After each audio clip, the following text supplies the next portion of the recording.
Hello everyone, I am TANISha and today I'll be talking about benthic zone. So in this presentation I'll be talking about what is benthic zone, what are the features of benthic zone and the different microbial community living there and the different mechanism of adaptation they have developed in order to survive there.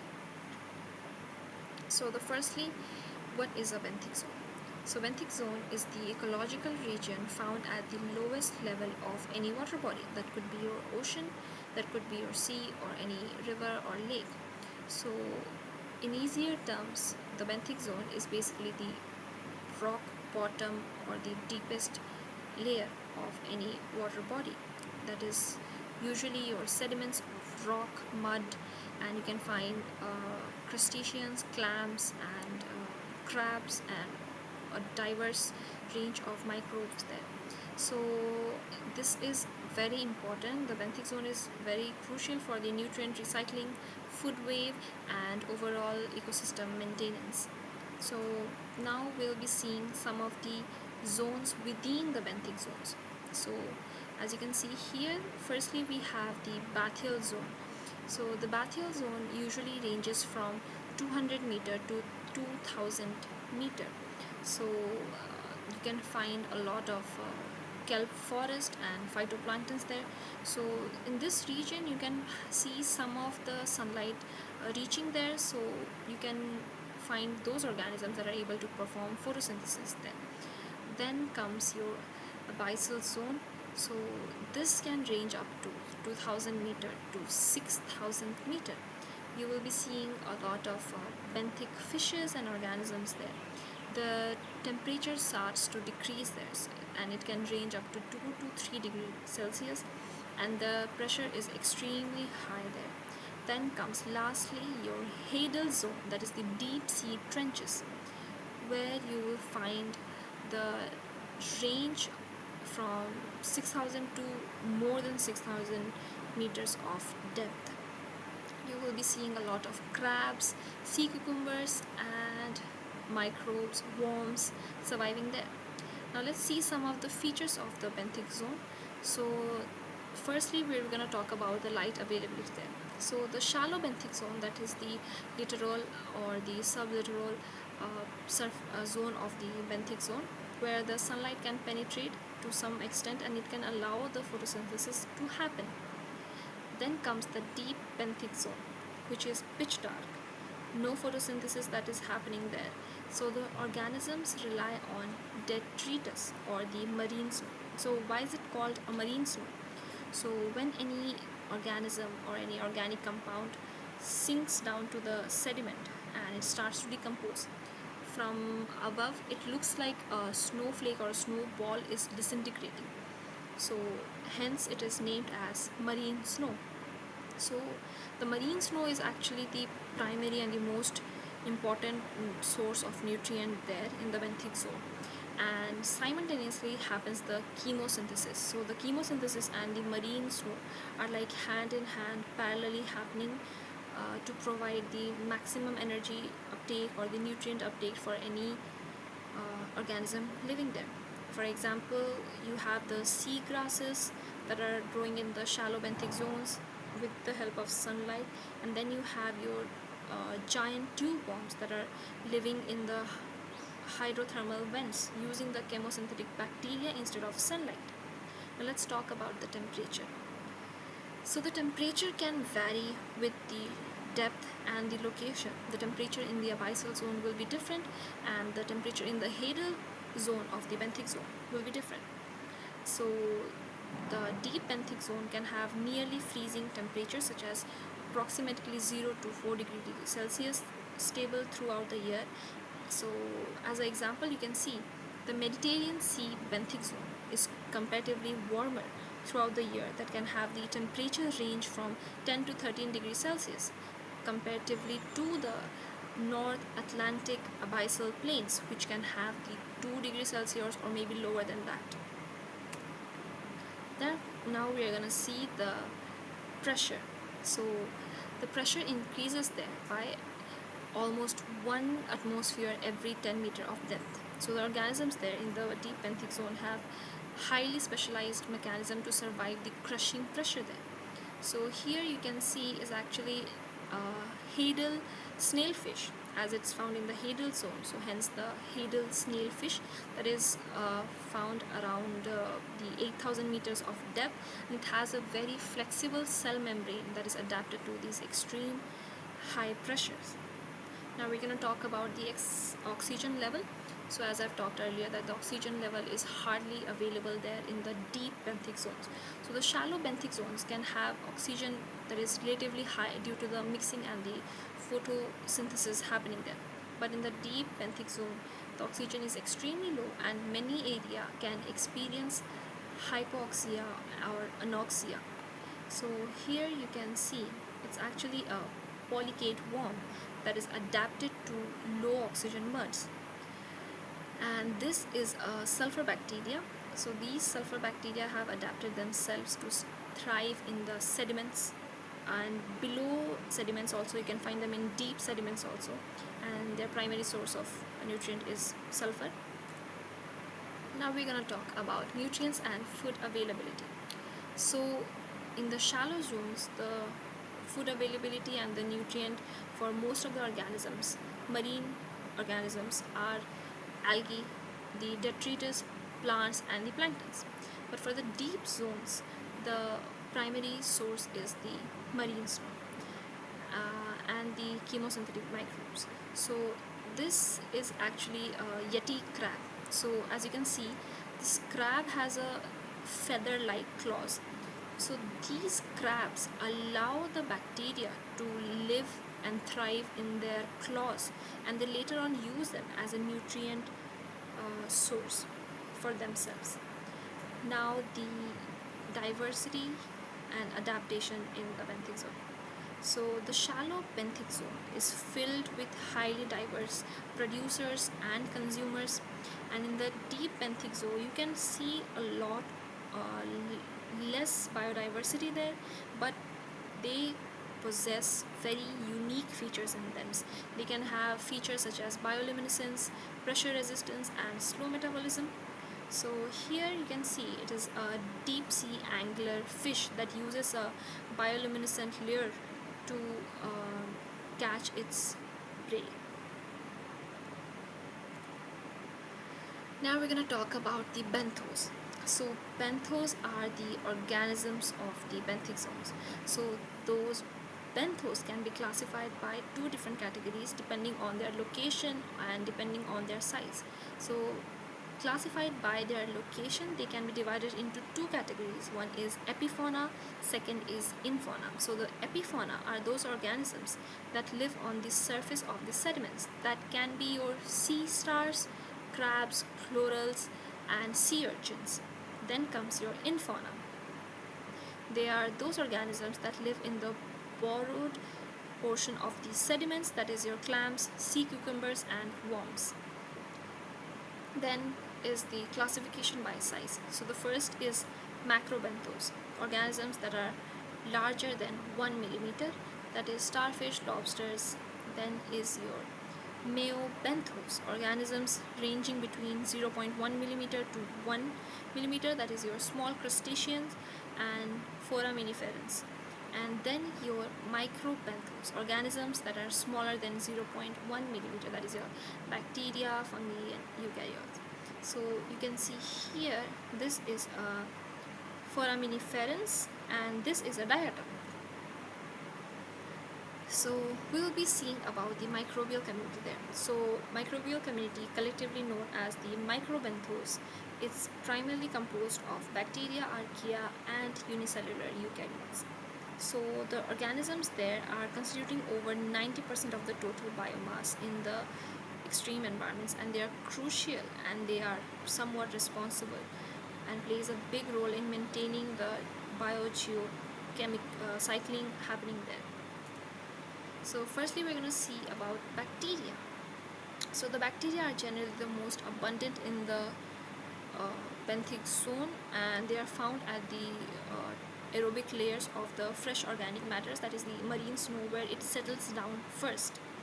So we're going to see about the different classes or phylums and their habitat and their primary metabolic role.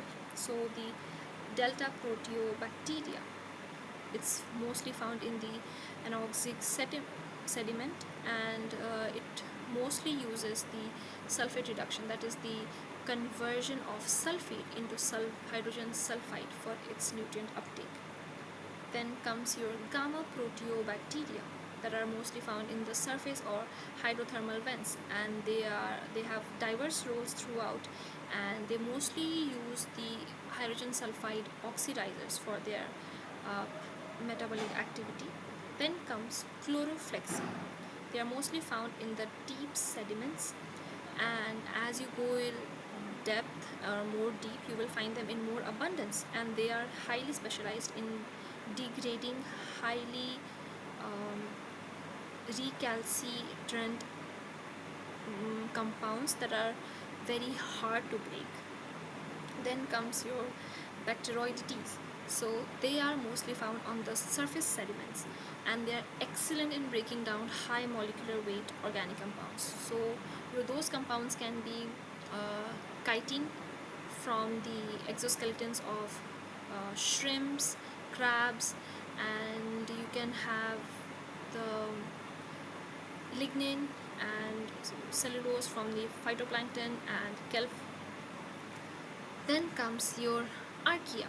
So archaea group is mostly found in the extreme environments of the benthic zone, and they are a major population in the anoxic deep sub-sea floor.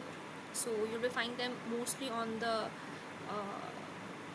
deep sediments or the deeper layers of the sediments in the benthic zone. So the first is the thomarchaeota that are mostly found on the surface sediments.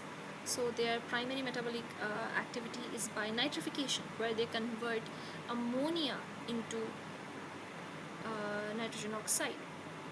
And then comes your Bathia archaeota, which is found in the deep sediments. They are highly abundant in the deep portion, and they utilize the ancient, difficult to degrade carbon sources and potentially play major roles in methanogenesis. Then comes your euarchaeota. So they are mostly found in the deep anoxic layers, and they include a lot of bacteria that are methanogens, and also certain bacteria that are able to perform reverse methanogenesis. Then comes your Asgard archaea that are found in deep sediments, and they contain lineages like Loki archaeota that are very genetically close to eukaryotes, suggesting a crucial evolutionary link. So the Loki archaeota are mostly found near the Loki's castle in the region of uh, Atlantic Sea region near the thermal vents. So as we know, are very familiar with the Marvel characters, so it was named after that, and also on the region it was found. So they classified the particular that archaea group as Asgard archaea from the Norse mythology. Then comes your eukaryota that consists of protists and fungi mostly. So these are also, they act as a producer and also as consumers. So the diatoms there are the primary producers for the happening of photosynthesis, as they are mostly found on the sublittoral surface of the benthic zone that can perform photosynthesis. Then comes your foraminifera that are consumers or symbionts.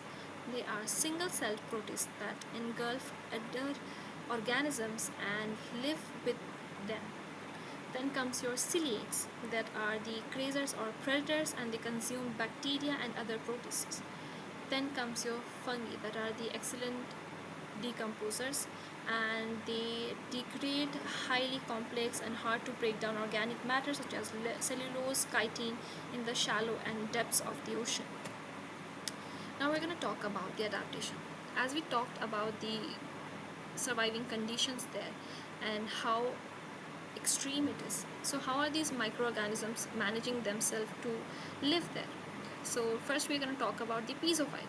So the piezophiles are those organisms that can thrive and live in extremely high pressure conditions. So firstly, we're going to see how they maintain the membrane fluidity. So the major challenge in the extreme regions is that the high hydrostatic pressure there, which can easily destabilizes the protein and rigidify the lipid bilayer. So the piezophiles, what they do is that they have increased the percentage of unsaturated and branched chain fatty acid in their lipid membrane. So because of the unsaturated fatty acids there, the they have increased the fluidity of the membrane, and also the fatty acid introduce kinks that prevent the tight packaging of the lipid molecules. And another interesting thing is that they adjust the type and the ratio of their polar head groups. So what they do is, instead of having ester linked polar head, they have ether linked polar head groups. So because of this, it stabilizes the fluidity of the membrane more. And now we're going to see how do they protect the genetic content and the protein in them. So they have pressure resistant enzymes. So they possess genes that can encode enzymes whose 3D structure and active sites are inherently more resistant to pressure induced denaturation or the unfolding of the proteins. So example is the DNA polymerase from Thermococcus barophilus. Then comes your protein folding chaperones. So as we know that chaperones are special proteins that bind to the other cellular proteins, helping them to fold correctly or preventing them from unfolding or aggregating under high pressure. So one of the most prominent examples of heat shock proteins is the HSP70 from Schwannella benthica. Then the gene regulation. There, there the specific gene operons are upregulated or downregulated in response to the pressure changes and rapidly switching on membrane and stress response pathways. So particularly example of Photobacterium profundum SS9, the PFA operon is upregulated in the high pressure conditions. When the conditions are normal, it's just normal. Then comes the psychrophiles. Psychrophiles are those organisms that are able to survive in extremely cold conditions. So in extreme cold conditions, the major issue is the maintenance of metabolic activity and prevention of ice crystal formation and and maintaining the osmosity between the organism and through in and throughout. So what they do sacrifice is that they manage the enzyme flexibility. So those cold adapted enzymes have more number of glycine in them, and they have fewer stabilizing interactions such as hydrogen bonds or salt bridges, so which makes them easier to change the shape during the catalysis, which compensates for the slower molecular movement, such as the example of Alteromonas haloplanctis, which produces cold active lipase and protease. Then comes antifreeze protection. So the cell accumulate osmolytes like trehalose, glycine, betaine, and ectoine. Specifically talking for trehalose, the trehalose acts as a cryoprotectant, a protein stabilizer, and it manages or looks over a lot of metabolic activities happening inside the cell in these cold conditions. So major like I said earlier, a major issue is the formation of ice crystals. So as the ice crystal is formed, it can damage the cell membrane or from the inside, and which can make a rupture in the cell membrane, and it can cause the cellular components to leak out of the cell. So these trehalose prevent that from happening, and they maintain the osmotic balance without disrupting the metabolism. A very great example is the Pseudo-Alteromonas haloplanctis, which accumulates glycine and betaine and trehalose more to survive in the polar seawater. Now we're going to see the oligotropy and the energy limitation mechanism, as the sources for energy are limited there. So the microbes there have high affinity transport system. That is, the microbes there have multiple copies of gene for high affinity ABC transporters, that is the ATP binding cascade transporters on their cell surface. In easier words, that is, the microbes there are like graspers. They, whenever they found any tiny amount of food or sources or nutrient availability there, they take it and grasp it for their consumption.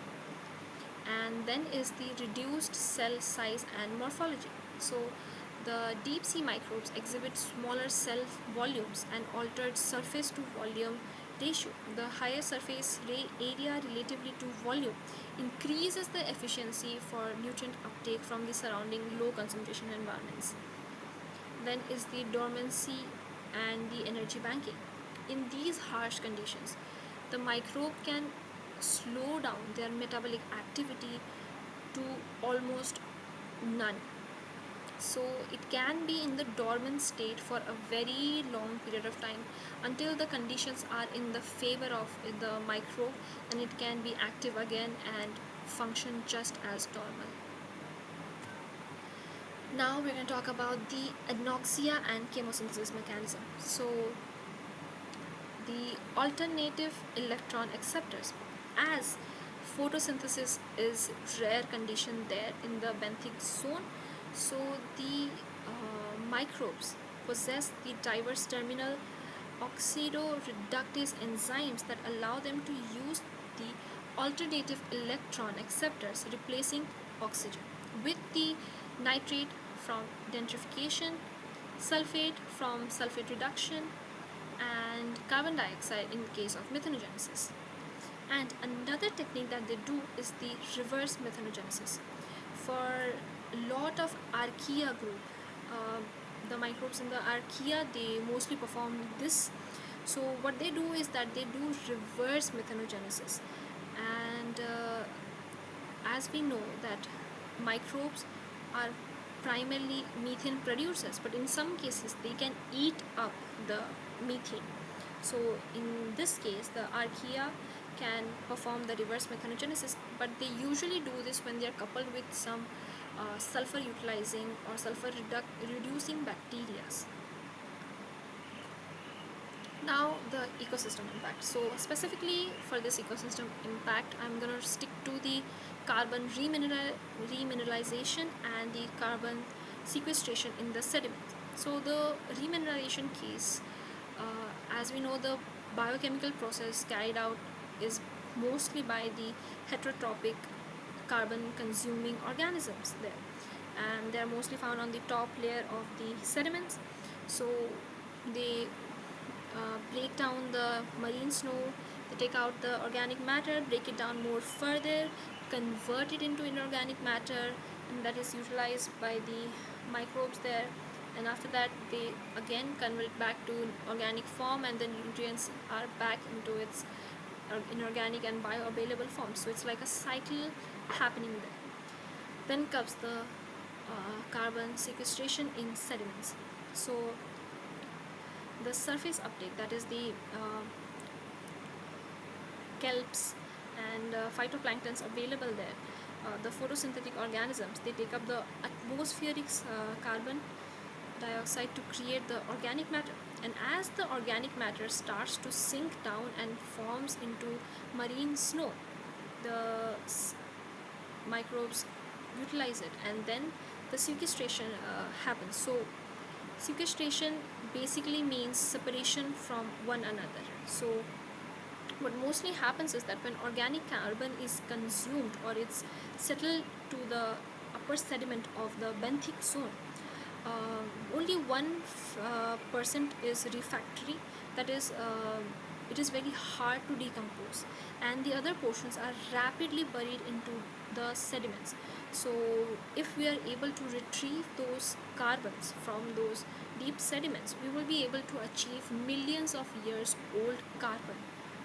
So this is all about my talk on benthic zone. These are my references, and I hope you understood something about benthic zone and you took away some key points from the benthic zone. Thank you.